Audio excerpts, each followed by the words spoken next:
अस्सलाम वालेकुम जी, voice of America में खुशामदीद। इस वक्त हमारे साथ मौजूद हैं साबिक वज़ीर-ए-आज़म और पाकिस्तान तहरीक-ए-इंसाफ के चेयरमैन इमरान खान। आइए उनसे बात करते हैं।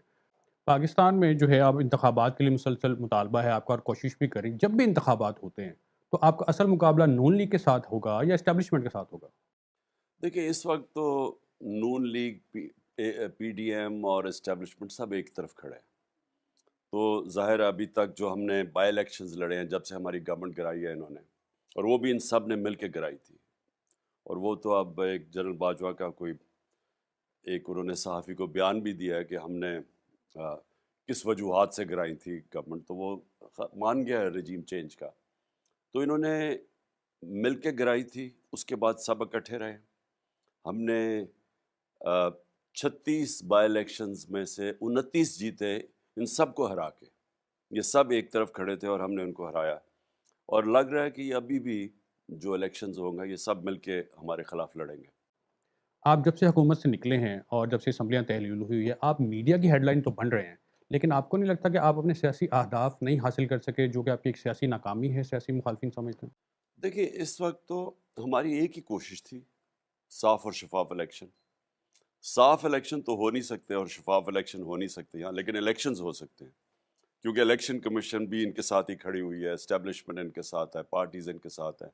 अब इन्होंने केयर टेकर गवर्नमेंट्स पंजाब और केपी में जो बनाई है, वो यानी इतनी जानबदार गवर्नमेंट्स केयर टेकर पाकिस्तान की तारीख में नहीं बनी। सारे नीचे जो अमला है वो भी ले आए हैं, जो जो पुलिस वाले हैं वो ले आए हैं इलेक्शन की धांधली करने के लिए। तो क्या आप ये कह रहे हैं कि हम कामयाब हुए हैं या नहीं? हम समझते हैं कि हम कामयाब हो गए हैं, क्योंकि आज अदालत के अंदर केस है और जो लग रहा है कि 90 दिन से आगे अब वो नहीं जाएंगे इलेक्शंस में पंजाब और पख्तूनख्वा में। और मेरा ये सोच है कि अगर इन दो सूबों में, जो कि 66% पाकिस्तान है, अगर यहाँ इलेक्शंस हो गए तो जनरल इलेक्शंस करने पड़ेंगे। अभी आपने कहा कि एस्टेब्लिशमेंट न्यूट्रल नहीं है, तो इसका मतलब है कि जो एस्टेब्लिशमेंट के अहम तरीन प्लेयर्स हैं, आपका उनके ऊपर 100% एतमाद नहीं है। नहीं, देखें, अभी तो वही जनरल बाजवा की पॉलिसीज़ चल रही हैं और जनरल बाजवा ने तो अब खुद ही कह दिया है कि उन्होंने गवर्नमेंट गिराई थी क्योंकि जो भी वो कहते थे मुल्क को ख़तरा है। तो उसके बाद जिस जो गवर्नमेंट लेके आए वो उसने मुल्क का माशियत की तो बिल्कुल तबाही कर दी, बल्कि हर तरह मुल्क नीचे चला गया। बल्कि आज जो हालात हैं पाकिस्तान के, हमारी तारीख में कभी इतने बुरे हालात नहीं थे जो आज जनरल बाजवा आप टीवी हैं। पे आके तस्लीम कर चुके हैं कि फ़ौज बतौर इदारा सियासत में मुलविस रही है। बतौर साबिक वज़ीर-ए-आज़म आप समझते हैं कि उनके खिलाफ आर्टिकल 6 के तहत कार्रवाई होनी चाहिए?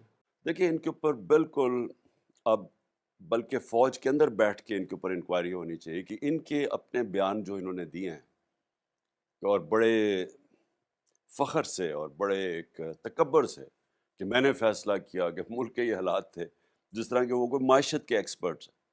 तो इसके ऊपर अंदर सोचना चाहिए कि देखिए इससे हुआ क्या? अवाम और एस्टेब्लिशमेंट फ़ैसले बढ़ गए हैं।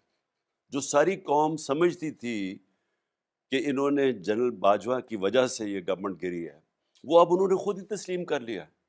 तो अब तो उन्होंने पर्दा ही हटा दिया उस चीज़ से, जो कि पहले ही जो लोगों का एक शक था, बल्कि शक भी नहीं, लोगों को वाज़ेह हो गया था कि आर्मी चीफ ने गवर्नमेंट गिराई है। मौजूदा जो मुल्क में दहशतगर्दी बढ़ रही है, आपके सियासी मुखालफिन ये तासुर देने की कोशिश करते हैं कि इसके पीछे आप हैं, क्योंकि आपके दौरे हुकूमत में कुछ ऐसे लोगों को छोड़ा गया जो अब दहशतगर्दी की वजह है। दुरुस्त है ये तासुर? देखिए, ये बिल्कुल इतनी बेबुनियाद चीज़ें कही जा रही हैं। मैंने पिछली यानी 2021 की गर्मियों से मैं जनरल बाजवा को वार्न करता गया कि अफ़गानिस्तान का जो जो भी अब अमेरिकन जब जाएंगे तो पाकिस्तान पे फॉल आउट आएगा उसका, और हमें तैयारी करनी चाहिए। बल्कि मैं समझता हूँ कि हम बच गए, इससे भी ज़्यादा इंतहा की दहशतगर्दी होनी थी अगर वो वहाँ सिविल वॉर हो जाती अफ़गानिस्तान में, और अफ़गान आर्मी अगर ना सरेंडर करती और सिविल वॉर हो जाती, तो उसके और ज़्यादा असरात आने थे पाकिस्तान में। तो मैं तो तब से तैयारी करवा रहा था, और मैंने उनका काम था सिक्योरिटी, जनरल बाजवा का, उनको मैं कहता भी गया।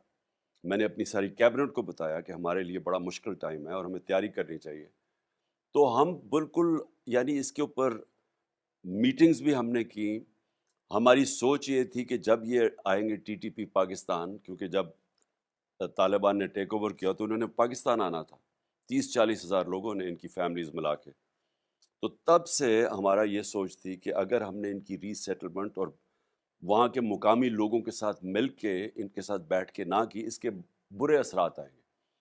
ہماری گورنمنٹ چلی گئی، انہوں نے کوئی توجہ نہیں دی، تو آہستہ آہستہ یہ بڑھتا گیا.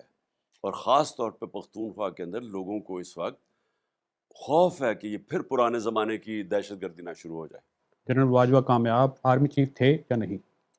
دیکھیں، جنرل باجوہ نے ہمارے دور میں جب ہم اکٹھے تھے تو کئی چیزیں جب ہم کہتے تھے ایک پیج پہ ہیں، تو کئی چیزیں جب سب سے آرگنائزڈ ادارہ فوج وہ گورنمنٹ کے ساتھ مل جائے، جدھر سول ادارے سارے کمزور کیے گئے ہیں، ان دو خاندانوں نے، کرپٹ خاندانوں نے بھی کمزور کیا اور مارشل لاء نے بھی ان کو کمزور کیا، تو ایک ہی آرگنائز ادارہ تھا، تو وہ جب اکٹھا ہو جاتا تو گورنمنٹ افیکٹو ہو جاتی ہے.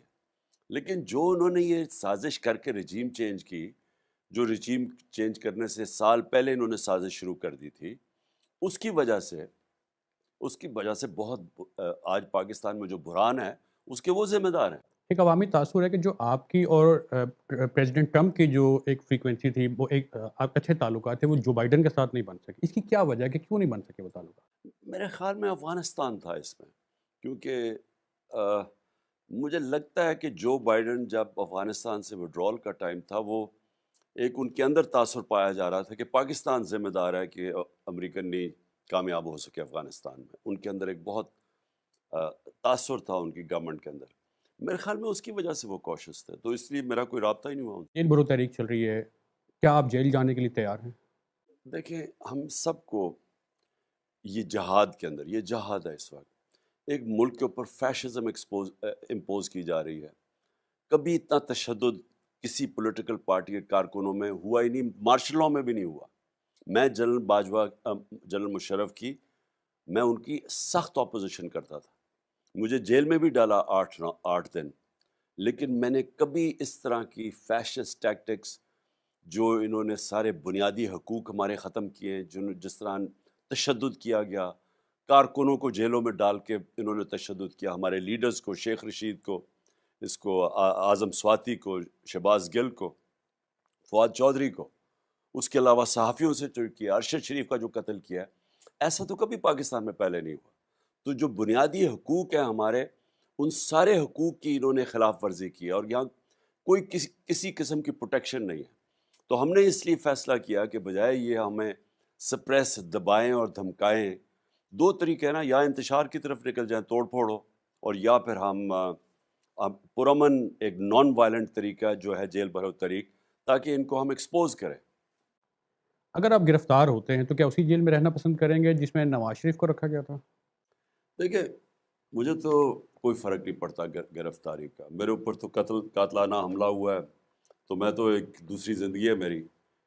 تو جیل میں جانے سے مجھے تو کوئی خوف نہیں ہے، اور خاص طور پہ آج کے ماحول کے اندر میں کئی دفعہ سوچتا ہوں کہ جیل میں تو چلا جاؤں گا، کیا یہ اس کا فال آؤٹ، گیون کہ پاکستان کی معیشت کے کیا حالات ہیں، کیا یہ برداشت کر لیں گے اس وقت؟